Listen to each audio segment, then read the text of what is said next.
In the year 1299, in a small tent somewhere in the hills of northwestern Anatolia, a tribal chieftain named Osman looked out at the land around him and decided quietly that it was not enough.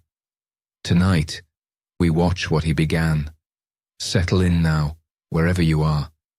Let your body grow heavy and warm, and let the story find you. Imagine for a moment that you could see the whole of the medieval world from above, the way a hawk might see it, drifting on a warm thermal high above the earth. Below you, the land shimmers in the afternoon heat. To the west, the ancient walls of Constantinople catch the last gold of the sun, thick and pale as old ivory, ringing a city that has stood for nearly 1,000 years. To the east, the great rolling plateau of Anatolia stretches away into distance and dust, dotted with the dark shapes of tents and the slow movement of flocks. Between these two worlds, the old Roman world of marble and ceremony and the newer, restless world of the steppes, something is quietly beginning, not with a trumpet, not with a proclamation, just with a man and a decision and a name. That name was Osman. The word itself would echo down through 6 centuries, would be shaped and reshaped by 100 languages, would be carved in stone and stitched in silk, and spoken in awe and in fear.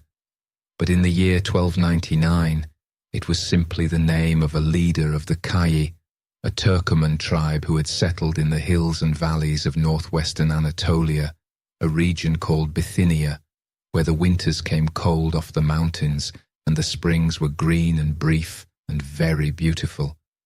Let us linger here for a moment in that world before the empire, before the palaces, before the fleets and the trade routes and the great humming cities, before all of it. The Anatolian plateau in the late 13th century was a place of unusual complexity, a landscape written in layers like the rings of an old tree. The Byzantines, heirs to a Rome that had never entirely fallen, still held Constantinople and scattered territories to the west, though their empire had grown thin and fragile, hollowed out by crusades and rivalry and the relentless pressure of time. To the east, the Seljuk Sultanate of Rum had once been powerful and cultured, a place of poetry and mathematics and elegant architecture. But the Mongol invasions of the mid-13th century had broken its spine, and what remained was a patchwork of small principalities, each one called a beylik, each one ruled by a tribal leader who carved out what land and influence he could. These beyliks rose and jostled and sometimes fell, small flames flickering in the long darkness after the Mongol storm. Osman's beylik was one of these, not the largest, not the richest, not, at first, the most powerful, but it had something. A position for one thing, wedged between the fading Byzantine world and the open routes to the north and west, it was perfectly placed for a leader with ambition and patience. And Osman, by all accounts, had both. He was a Ghazi, a warrior for the faith, and like many leaders of his time and place, he understood that identity and purpose were not separate things. His followers came to him because he offered them both land and meaning, the practical and the spiritual wound together into a single cord. They were Muslims, but they were also pragmatists. Early Ottoman society was porous and open in ways that would surprise us today. Christian soldiers fought alongside Muslim ones. Local Byzantine lords sometimes swore allegiance to Osman and received protection in return. The world of the early beylik was more of a confederacy than a crusade, more of a frontier arrangement than a holy war, though the language of holy war was always present, always useful, always ready to be called upon. And so, the beylik grew, not in sudden dramatic lurches, but gradually, the way a river grows as smaller streams join it from the hills, village by village, valley by valley, one Byzantine outpost at a time. By the time Osman died, sometime around 1323 or 1324, lying in his tent as old men do, his work not finished but well begun, His son Orhan was ready to continue, and Orhan was a builder as much as a warrior. Under his rule, the Ottomans took the city of Bursa, which would become their first real capital, a proper city with bazaars and baths and mosques and the particular hum of urban life. Imagine walking through Bursa in those early Ottoman decades, the smell of bread baking, of spices laid out on wooden tables, of leather being worked in cool, dark workshops, the sound of fountain water and the call to prayer drifting over the rooftops at dusk. Something was being built here, not just walls, not just streets, but an idea of order, an idea of what a state could be. Orhan's son Murad pushed further west, into the Balkans, that great peninsular shelf of Europe that reaches south into the warm waters of the Aegean. The Balkans, in the mid-14th century, were their own mosaic of kingdoms and rivalries, of Serbian princes and Bulgarian czars and Byzantine despots, each one suspicious of the others, each one sometimes willing to invite the Ottomans in as allies against their neighbours, not quite understanding that the guest might not leave. By 1361, the Ottomans had taken Edirne, Adrianople, the old Romans called it, a city deep in European territory, which would become their next capital and a permanent foothold on the western side of the straits. Here is something worth sitting with for a moment, as you let your body grow heavier and your breathing slow. The Ottomans at this stage were not simply conquerors, they were absorbers. They took what they found and used it. Byzantine administrative structures became Ottoman ones, with new names and new masters, but often the same underlying logic. Taxes that had been collected for the Byzantine emperor were collected, not very differently, for the Ottoman sultan. Local lords who submitted were sometimes left in place. Churches remained churches, at least for a time. The machinery of governance, slow, creaking, but effective, was not dismantled. It was repurposed. This is one of the great debates among historians who have spent their lives trying to understand how the Ottomans worked. Was the early empire a continuation of Byzantium in disguise?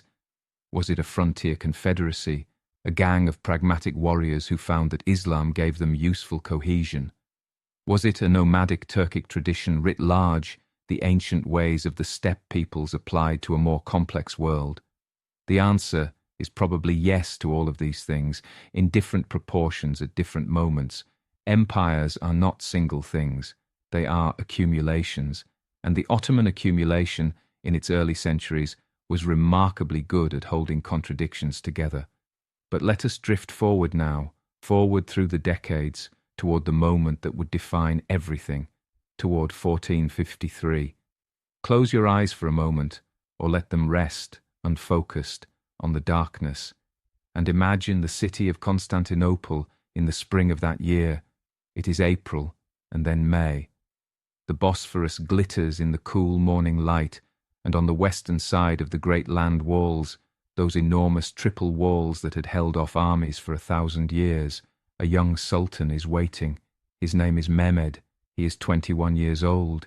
He has brought with him an army that the chroniclers struggled to count, somewhere between 60,000 and 100,000 men, and among them, most terrifyingly, most fascinatingly, he has brought guns. Great bronze cannons, engineered by a Hungarian named Urban, who had offered his services to the Byzantine emperor first, and when the emperor could not pay his price, had walked across the lines and offered them to Mehmed instead. History turns on such moments. The largest of Urban's cannons was so enormous it had to be carried in pieces on ox-drawn wagons and assembled on site. And when it fired, people felt the vibration in their chests for miles around.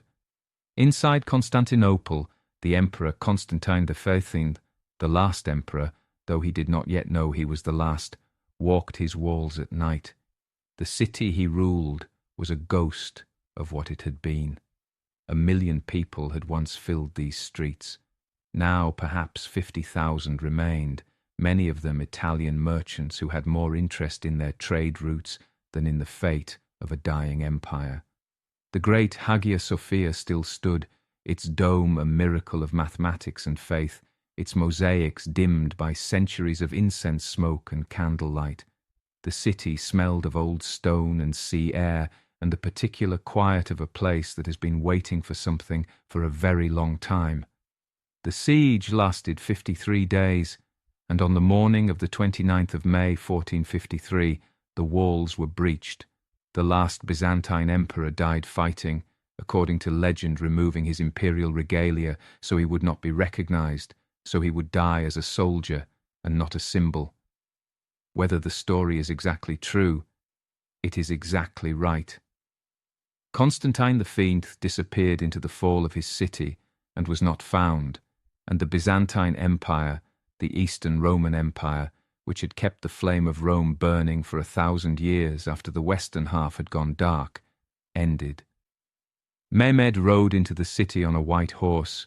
He went first to the Hagia Sophia, and there he stood for a long time in that vast interior space where the light falls from 40 windows around the base of the dome, and the whole building seems to float, seems to be lifted by some architectural miracle above the ordinary world.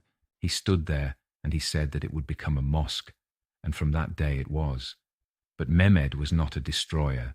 This is perhaps the most important thing to understand about him. He was something far more complicated and far more interesting. He spoke 6 languages. He collected books. He commissioned portraits of himself from Italian painters. There is a famous one by Gentile Bellini, painted nearly 30 years later, showing a young old face of extraordinary intelligence and composure. He understood that what he had taken was not just a city, but an idea, and that ideas have to be maintained. So he rebuilt. He brought people back to Constantinople, Greeks, Armenians, Jews, Muslims, offering incentives for merchants and craftspeople to settle. He understood, with the practical wisdom that the Ottomans would demonstrate again and again, that a great city needs to be full of people who know things. He encouraged Jewish communities fleeing persecution in Europe to settle in Ottoman lands, and they came from Spain, from Portugal, from the German states, bringing with them skills in medicine, in trade, in finance, in printing.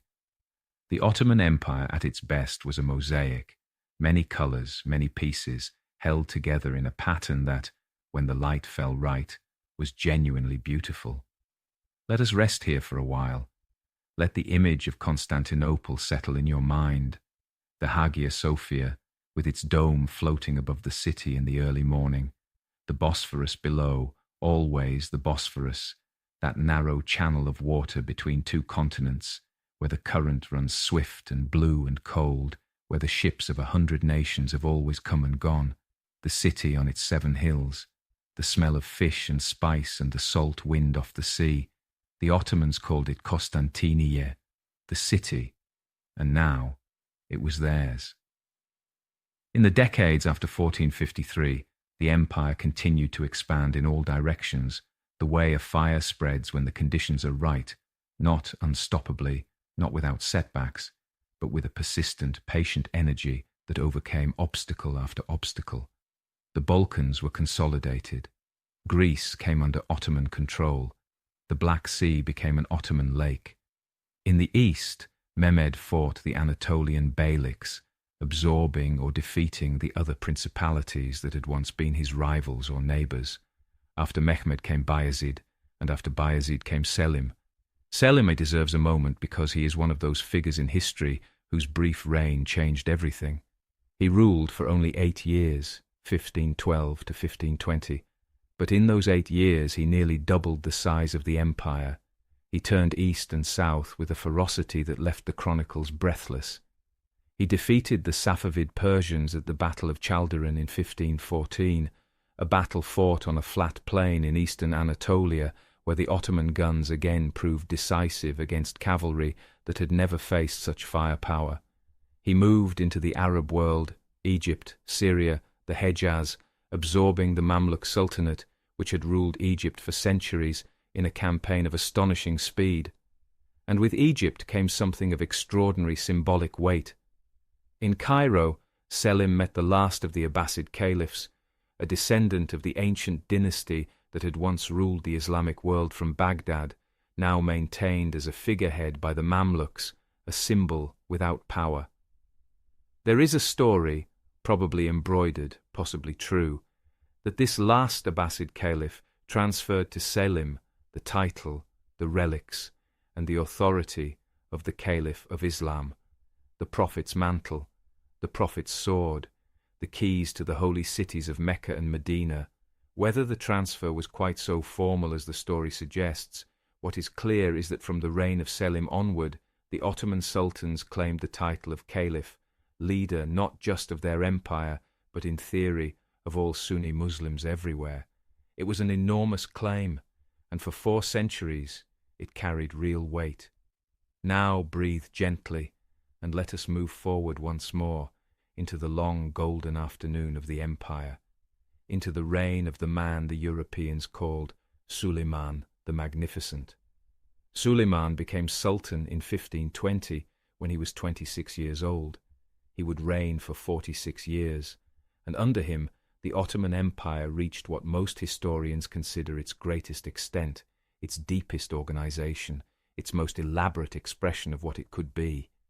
Imagine Istanbul.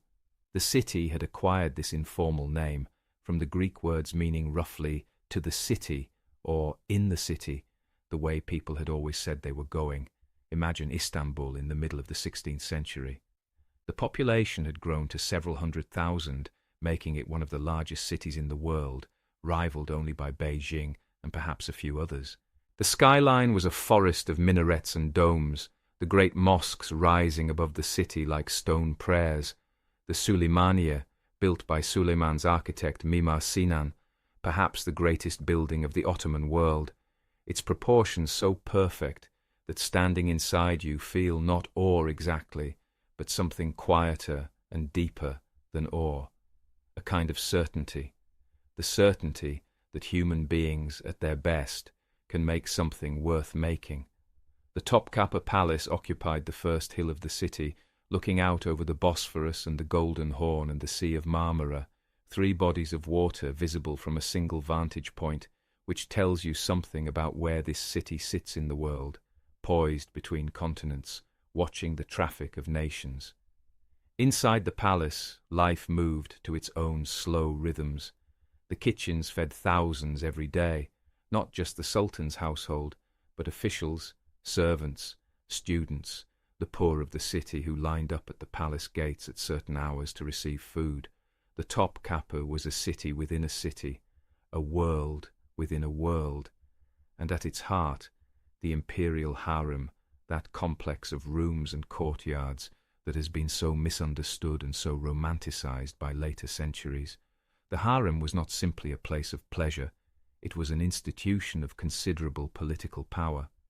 The Valide Sultan, the Sultan's mother, often wielded real influence over the business of the state. There were periods in Ottoman history, known with a mixture of admiration and unease as the Sultanate of Women, when the women of the harem effectively managed the empire's affairs, corresponding with foreign rulers, maneuvering between factions, ensuring the continuity of the dynasty. This was not the passive, decorative existence of legend. It was governance conducted in silk and whispers. Suleiman himself was a man of remarkable sophistication, and his reign reflected that sophistication at every level. He was a lawgiver. The Ottomans called him Kanuni, the lawgiver, which they considered a higher title than magnificent, and under his direction the legal structures of the empire were systematized and clarified. He was a poet, writing under the pen name Muhibi, his verses precise and melancholy in the tradition of the Persian and Arabic literary forms he had been trained in since childhood. He was a strategist whose campaigns reached to the gates of Vienna in the west and deep into Persia in the east and to the shores of the Indian Ocean in the south. His friendship, or perhaps something closer than friendship, with his Grand Vizier Ibrahim Pasha is one of the great relationships of the 16th century. Ibrahim was a Greek convert who had come to Suleiman's household as a young man, risen through the ranks of the palace by virtue of intelligence and loyalty, and been elevated by Suleiman to the highest office in the empire. For 13 years they were inseparable, two men of different origins joined by genuine affection and a shared sense of how the world should be ordered. Then, in 1536, Suleiman had Ibrahim strangled in his sleep. The reasons remain contested. The chronicles suggest that Ibrahim had overreached, had called himself Sultan in Suleiman's absence during a campaign, an unforgivable presumption, or that he had made enemies within the palace who finally found the Sultan's ear. Perhaps it was something simpler and darker, the way absolute power can turn against the things it loves when it feels threatened by them. This was the shadow side of Ottoman magnificence. The violence was always there, underneath the marble and the poetry. Sons killed brothers to secure the succession. Sultans had the viziers executed when they became inconvenient. The institution of devshirme, the taking of Christian boys from their families in the Balkans, raising them as Muslims, training them as soldiers and administrators, was an act that built the empire's most effective institutions out of human material taken by force. These boys, the janissaries who became the elite infantry of the Ottoman army, fiercely loyal to the Sultan, technically slaves of the palace, but also, paradoxically, among the most powerful men in the empire. Some of them rose to be grand viziers. Many of them changed the world. None of them chose it. History is rarely clean.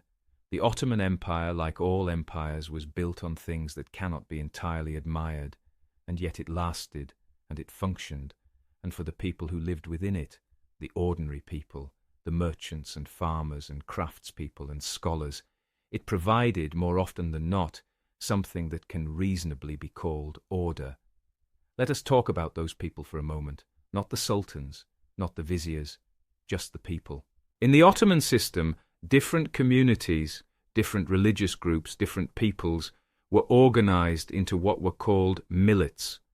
The word means something like nation or community, and the millet system granted each recognized community a degree of autonomy to govern its own internal affairs, to maintain its own courts for personal law, its own schools, its own religious institutions. Christians had their millets, Jews had theirs. Within these communities, people lived according to their own traditions, married and divorced according to their own laws, educated their children in their own languages. This was not equality. The Ottoman system was hierarchical, and Muslims, particularly the Ottoman Muslim elite, occupied the top of that hierarchy. Non-Muslims paid certain additional taxes, certain restrictions applied to them. But it was also, by the standards of its time, and by the standards of many contemporary states, a remarkable degree of accommodation. While Jews were being expelled from Spain in 1492, the Ottoman Sultan Bayezid II was reportedly bewildered by Ferdinand of Aragon's decision to impoverish his own kingdom by driving out skilled and educated people. Bayezid opened Ottoman ports to the Spanish Jews and sent ships to collect them. Communities that had lived in Anatolia for centuries, Greek Orthodox Christians, Armenian Christians, Syriac Christians, Jews and many others, continued to live, to build, to create, to trade, under Ottoman rule.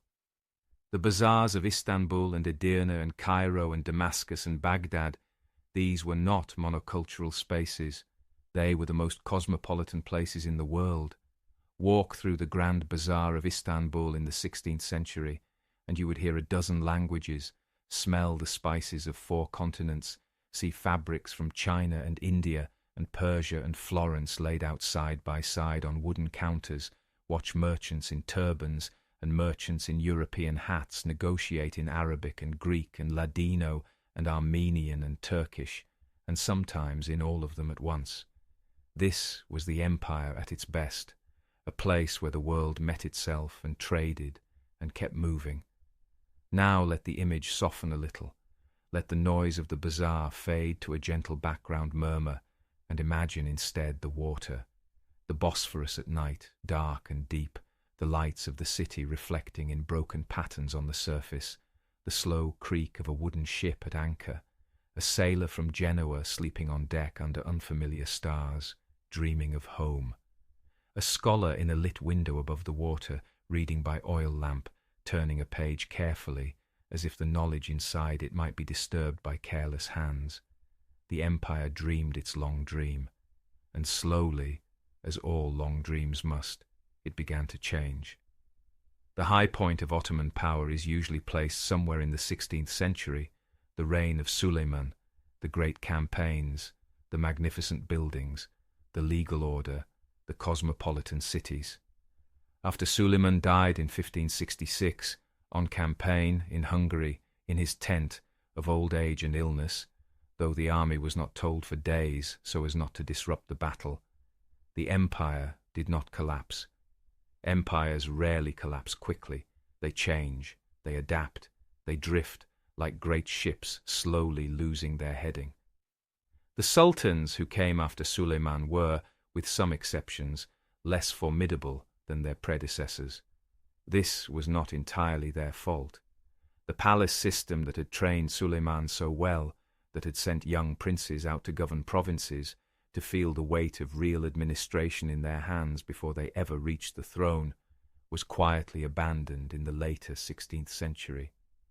Princes began to be kept in the palace, in the cafes, the cage, a set of rooms in the Topkapi where royal heirs lived in comfortable but isolated confinement, protected from assassination, but also protected from the world.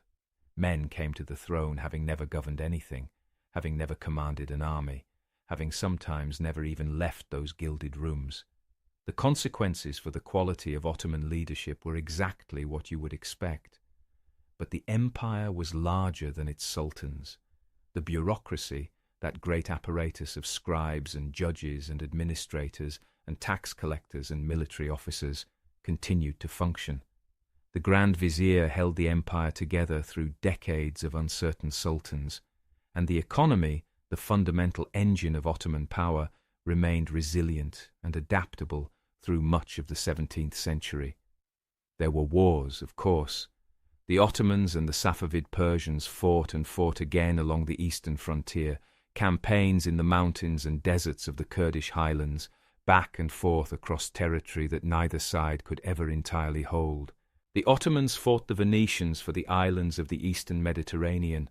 Cyprus fell to the Ottomans in 1571 after a brutal siege, the same year that the combined Christian fleet of the Holy League defeated the Ottoman navy at the Battle of Lepanto in the most spectacular naval engagement of the 16th century. The Ottomans lost a great fleet at Lepanto, but they rebuilt it within a year, an astonishing demonstration of the empire's industrial capacity, and also a sign of how much the outcome of any single battle could be absorbed by an entity large enough and rich enough to simply replace what it had lost. The great test came in 1683. Twice in their history, the Ottomans had marched on Vienna, that Habsburg city at the heart of Europe, the gateway between the Ottoman Balkans and the German lands beyond. The first siege in 1529 had failed, and the Ottomans had withdrawn. The second siege in 1683 was the larger and more serious attempt.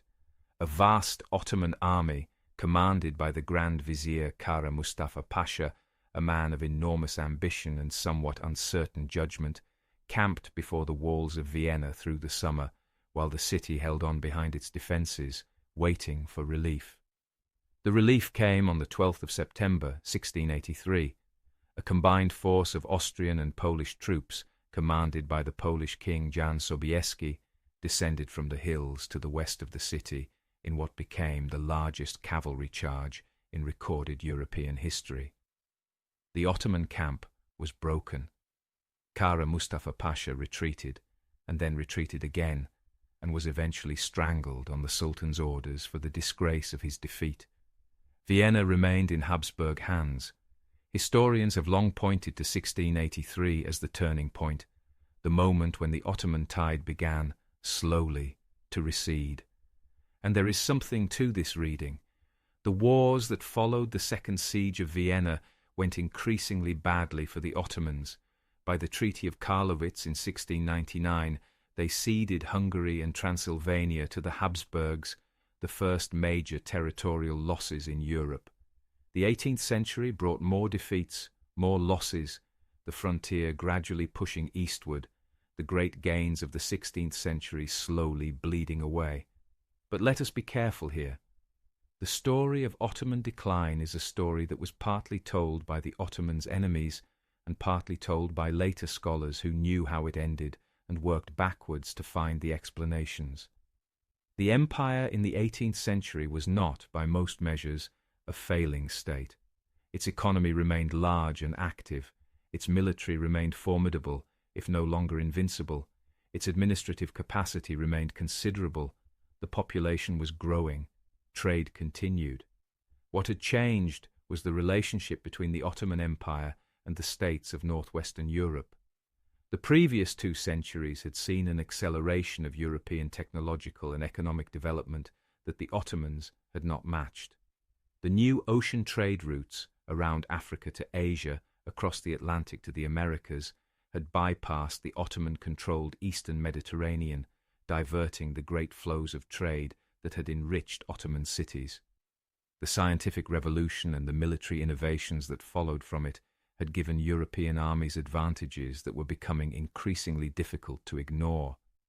The printing press, widely adopted in Europe from the mid-15th century onward, had been resisted in the Ottoman Empire, partly for theological and political reasons, meaning that the rapid spread of new knowledge that was transforming European intellectual life had been slower to take hold. These were structural differences. They could not be fixed quickly. And the Ottomans, to their credit, knew something was wrong and spent much of the 18th and 19th centuries trying to understand what it was and what to do about it. Let your breathing slow now. Let the weight of history settle gently around you, not as a burden, but as a presence, the presence of all those centuries, all those lives, all those cities glowing in the darkness. Istanbul and Cairo and Baghdad and Damascus and Sarajevo and Athens and Algiers, all of them once held within the same enormous, creaking, magnificent system. Let that image rest in your mind, soft and vast as a night sky. The 19th century in the Ottoman Empire was a century of transformation, turbulent on the surface, but driven by a genuine desire to understand and adapt. The sultans and their advisors looked at Europe and saw not simply an enemy, but a model, or at least a source of useful techniques. Military reform was the most urgent priority: better trained soldiers, better weapons, better organizational structures. But military reform required financial reform.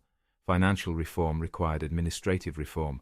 Administrative reform led inexorably toward deeper questions about the nature of the state itself. The great reforming era is known as the Tanzimat, a Turkish word meaning something like reorganization or reordering. It began formally in 1839, when a decree was read out in the Rose Garden of the Topkapı Palace, the Gülhane Decree, that promised, among other things, security of life and property for all Ottoman subjects, regardless of religion. This was not merely a rhetorical gesture. The Tanzimat reformers understood that the millet system, while it had served the empire for centuries, was becoming a liability in a world where European powers were using the legal protection of non-Muslim minorities as a pretext for interference in Ottoman affairs. By promising equal treatment under the law, the reformers hoped to close that opening. New legal codes were drafted, borrowing heavily from French models. New schools were built, secular schools alongside the old religious ones, teaching mathematics and science and foreign languages alongside theology and law.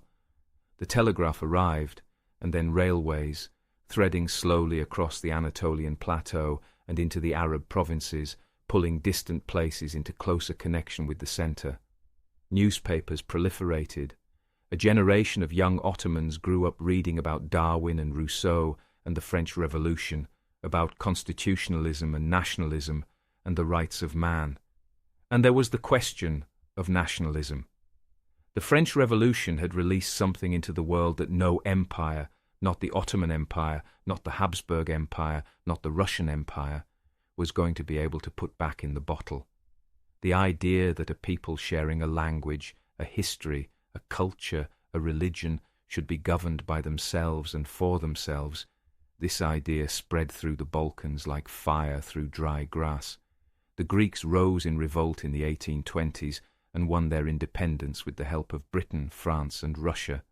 The Serbs had already carved out a degree of autonomy. The Bulgarians rose in 1876, and the brutal suppression of that rising by Ottoman irregular forces, the events known as the Bulgarian atrocities, caused an international outcry that accelerated the next great conflict. The Russo-Turkish War of 1877 to 1878 was devastating. Russian armies moved through Romania and Bulgaria and nearly reached Istanbul itself before a ceasefire was arranged. The Treaty of San Stefano and then the subsequent Congress of Berlin recognized the independence of Romania, Serbia, Montenegro, and Bulgaria and returned certain territories to Russia and Austria-Hungary. The Ottoman Empire lost a large portion of its European territory in less than a year. This was a trauma that shaped everything that came after. The populations that moved, the Muslims of the Balkans, the Muslim Circassians and Tartars who had already been displaced from the Caucasus and Crimea by Russian expansion, flooded into Anatolia and the remaining Ottoman territories, carrying with them grief and grievance and the particular intensity of people who have lost everything. These migrations would continue and accelerate over the following decades, depositing in Anatolia a population hardened by displacement, suspicious of minorities they blamed for collaboration with foreign powers, ready to listen to arguments about national identity that had once seemed irrelevant in a cosmopolitan empire. The Sultan, during the critical period of the late 19th century, was Abdul Hamid II, who came to power in 1876 and would rule, with increasing autocracy, until 1909. Abdul Hamid was a paradox of a man. He was genuinely intelligent, genuinely engaged with the modernization of his empire. He expanded the telegraph network dramatically, pushed forward the railway projects, continued the educational reforms of the Tanzimat era. But he was also genuinely afraid. He had watched the empire lose territory and people and prestige with a speed that felt like hemorrhage, and his response to this fear was to tighten his grip on every lever of power he could reach. For a brief moment in 1876, the empire had experimented with a constitution, a real one, establishing a parliament with elected representatives from the provinces. It was a remarkable moment. Ottoman deputies arrived in Istanbul from Greece and Bulgaria and Syria and Mesopotamia and Egypt, speaking different languages, representing different communities, sitting down together to debate the future of the empire as citizens of a constitutional state. The experiment lasted less than 2 years. In 1878, Abdul Hamid suspended the constitution, dissolved the parliament, and returned to personal rule. The deputies went home. The moment passed, or rather, it deferred itself, because the constitution did not die in the minds of those who had believed in it.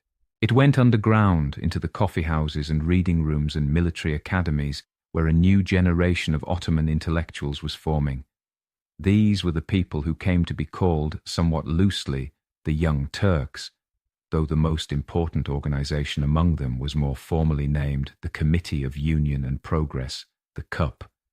They were officers, doctors, lawyers, journalists, men who had read the same European books as their predecessors and come to similar conclusions. The empire needed to modernize, to rationalize, to constitutionalize. What they added, or added gradually, was a sense of urgency that approached desperation and a growing conviction that certain questions about identity, about what it meant to be Ottoman, about the relationship between the Ottoman state and the Turkish people in particular, needed to be answered more clearly than they had been. In 1908, the Young Turk Revolution caught Abdul Hamid by surprise. Regiments in the Balkans, Macedonia in particular, where the CUP had some of its strongest support, threatened to march on Istanbul if the Sultan did not restore the constitution. Abdul Hamid, assessing the loyalty of his remaining forces and finding it uncertain, complied. The constitution was restored. The parliament reconvened. For a brief, exhilarating season, It seemed as if the empire might yet find its way to a different kind of future.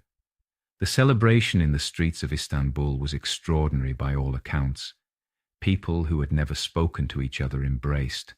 Muslims, Christians, Jews, Armenians, Bulgarians, Greeks, all the communities of the empire, celebrated together in the city's squares and gardens. There were speeches about brotherhood and equality and the Ottoman homeland. A newspaper editor wrote that they had all been born again. The euphoria lasted perhaps a year.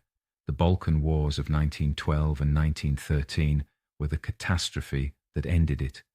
In those 2 years, fought first against a coalition of Balkan states that included Bulgaria, Serbia, Greece and Montenegro, and then against Bulgaria when the former allies fell out over the division of the spoils. The Ottoman Empire lost almost all of what remained of its European territory. The great cities of the Balkans, Salonika, Skopje, Monastir, passed out of Ottoman hands. The empire's European territory shrank to a small strip of land west of Istanbul, roughly where it remains today. Hundreds of thousands of Muslim refugees flooded into Anatolia and Istanbul, adding to the already enormous displaced population. The effect on the cup was profound and, ultimately, catastrophic. The organization that had begun as a coalition of liberal reformers, genuinely committed to a multi-ethnic Ottoman constitutionalism, underwent a radicalization that its founders might not have recognized. The argument that had always been present at the margins, that the empire's minorities were a fifth column, that the tolerance of the millet system was a strategic liability, that what was needed was a more narrowly Turkish, more narrowly Muslim state, moved from the margins to the center.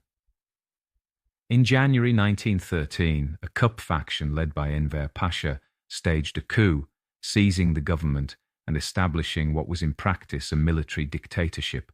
The parliamentary experiment was not formally ended, but it was hollowed out, power concentrating in the hands of a small group of men who had concluded that the survival of the empire required a degree of ruthlessness that earlier generations had not contemplated. Rest here for a moment. Let the pace of the story slow, as stories slow when they approach something difficult. The lights in the great cities are still burning, but they burn a little differently now. There is something in the air, not peace, but the absence of peace, the particular tension of a world about to change in ways that no one has quite imagined. The First World War arrived in the summer of 1914 like a summons that could not be refused. The Ottoman government, dominated by Enver Pasha and his colleagues, had been negotiating with both sides. Britain and France, the traditional guarantors of Ottoman territorial integrity against Russian expansion, had grown cool and unreliable. Germany offered a formal alliance, and in November 1914, the Ottomans entered the war on the side of the Central Powers, Germany and Austria-Hungary, opening a new theatre of conflict that stretched from the Caucasus in the east to the deserts of Arabia and Mesopotamia in the south, to the Gallipoli Peninsula in the west, where Australian and New Zealand troops would charge up impossible cliffs into fire and write a kind of national legend in blood. The war was a disaster for the empire. The Caucasus campaign against Russia ended in catastrophic defeat at the Battle of Sarikamish in the winter of 1914 to 1915, in which tens of thousands of Ottoman soldiers died not just in battle, but of cold and starvation, in mountains where temperatures fell to 40 below. Gallipoli, where the British and French attempted a landing to take Istanbul, was held, at enormous cost, by extraordinary courage on the part of Ottoman soldiers commanded by a young officer named Mustafa Kemal, who would become, in a different story, the founder of a different state.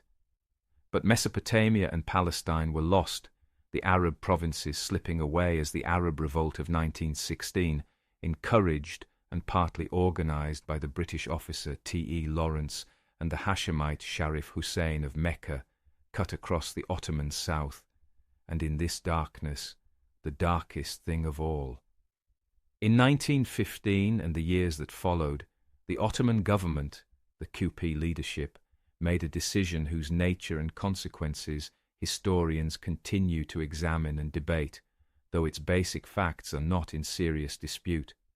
The Armenian population of Anatolia, a Christian community that had lived in the Eastern Highlands for millennia, one of the oldest settled populations in the world, was ordered deported.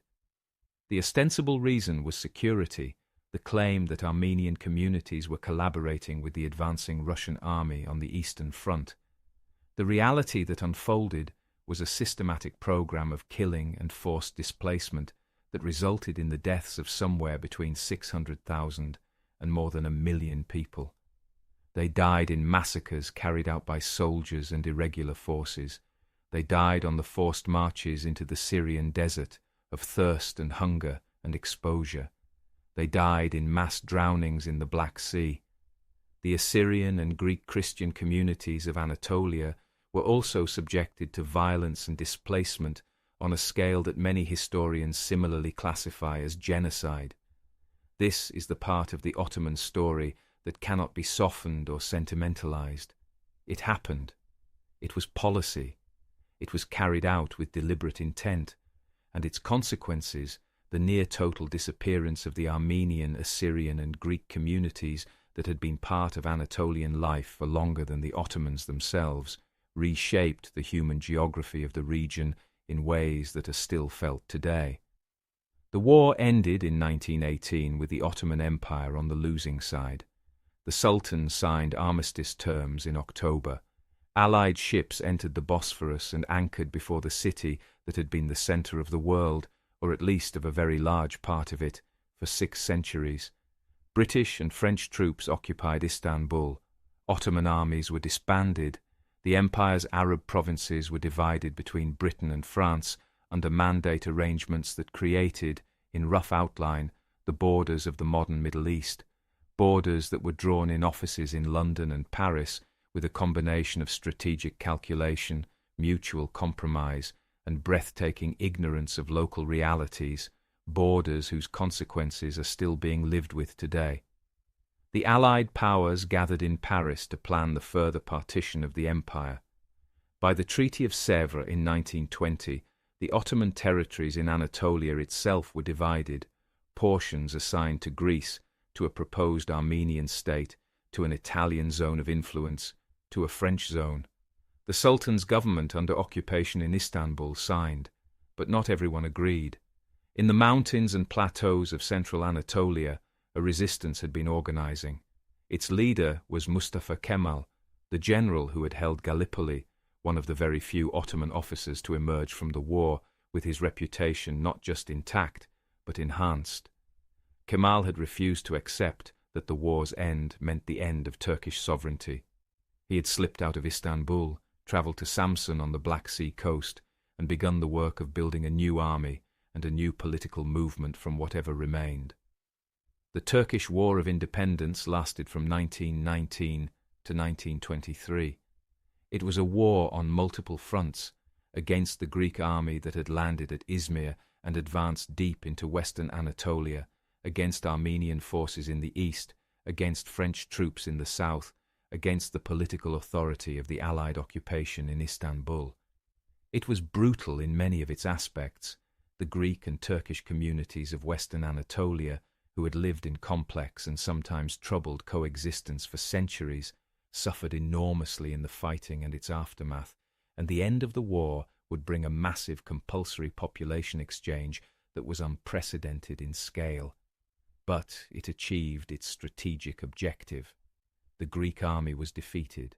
The Armenians were defeated. The French and Italians withdrew by negotiation, and in 1922 the Ottoman Sultanate was abolished. The last Sultan, Mehmed VI, left Istanbul in November of that year, boarding a British ship in the darkness before dawn, taking with him a few belongings and the weight of a dynasty that had endured in an unbroken male line for over 6 centuries. From Osman, in his Anatolian tent in 1299, to this quiet departure in the early morning of 1922, 623 years. the longest dynasty in the Islamic world, one of the longest in the world by any measure. He sailed away into the Mediterranean, and the Ottoman Empire was over.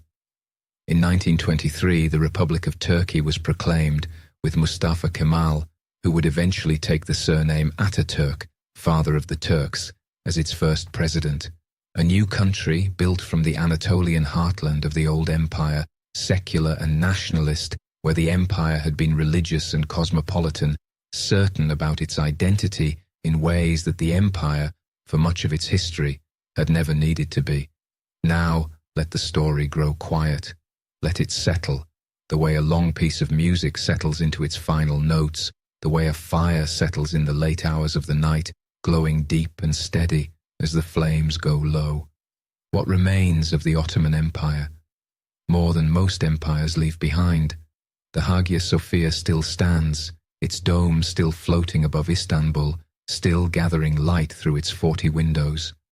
The Topkapı Palace is a museum now, its rooms open to visitors who move slowly through the spaces where the sultans walked, where the Valide Sultan sat at her window watching the Bosphorus, where the great kitchens fed a city. The Blue Mosque, finished in 1616 during the reign of Ahmed I, still sends its 6 minarets into the Istanbul sky, still calls the faithful to prayer in a voice that has not changed in 400 years. The Grand Bazaar is still open for business. In Cairo, the mosques and madrasas of the Ottoman period stand alongside older structures, layers of history pressed together like strata in ancient rock. In Jerusalem, the walls that surround the old city, those beautiful honey-colored stone walls that you see in every photograph, were built by Suleiman the Magnificent in the 1530s and 1540s. Every person who walks into Jerusalem's old city today walks through Suleiman's gates. In the languages of the region, words of Turkish origin have lodged themselves so deeply that speakers no longer think of them as Turkish. They are simply the words for things. In the cuisines, the slow-cooked lamb and the rice dishes and the stuffed vegetables and the sweet pastries and the thick dark coffee, the Ottoman centuries are present in every kitchen, every table, every meal taken with family at the end of a long day. In the political geography of 3 continents, the consequences of Ottoman rule and Ottoman retreat are written into borders and identities and conflicts and alliances that are still being navigated today. The map of the modern Middle East is, in large part, a map of what was decided when the empire ended. The nations of the Balkans are, in many ways, defined by their relationship to a centuries-long Ottoman presence, sometimes in acceptance, sometimes in rejection, always in response. And in Turkey itself, the relationship with the Ottoman past is complicated and ongoing, a long conversation between a republic that defined itself partly in opposition to the empire and a history that is too large and too present to be simply set aside. Let all of this rest gently now. You don't need to hold all of it. You never needed to hold all of it. History is not a test. It is a landscape, vast, detailed, full of things to see and things to wonder at, and you can always come back to it tomorrow or the day after, following whatever path interests you, stopping wherever you want to stop. For now, let your thoughts grow soft and directionless, the way thoughts do when sleep is close. Let the images come and go without holding them. The blue water of the Bosphorus, the dome of the Hagia Sophia against a clear morning sky, a marketplace in the 16th century full of noise and colour and the smell of spice, a man on horseback crossing a plain somewhere in Anatolia with mountains in the distance going slowly purple in the evening light. Osman's name, carried forward through 6 centuries, through conquest and creation and beauty and violence and gradual decline, and one more final act of self-determination, becoming at last a country, becoming at last a republic, becoming at last something that could stand in the world as itself.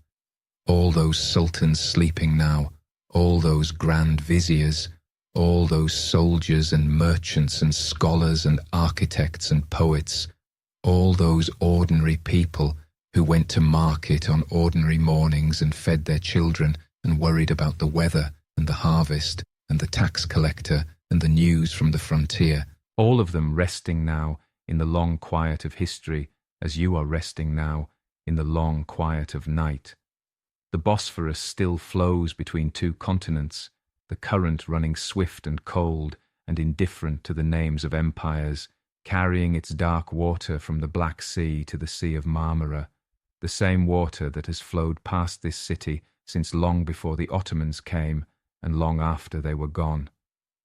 The stars over Anatolia are the same stars that Osman saw from his tent in the hills in the year 1299, the same stars that Mehmed saw when he rode into Constantinople, the same stars that the last sultan saw from the deck of the ship that carried him away. They don't change, they just watch. And under them you are warm and still and safe. The story is told. The lamp is low. Let yourself drift now into the soft and starlit dark, where there is no history, only rest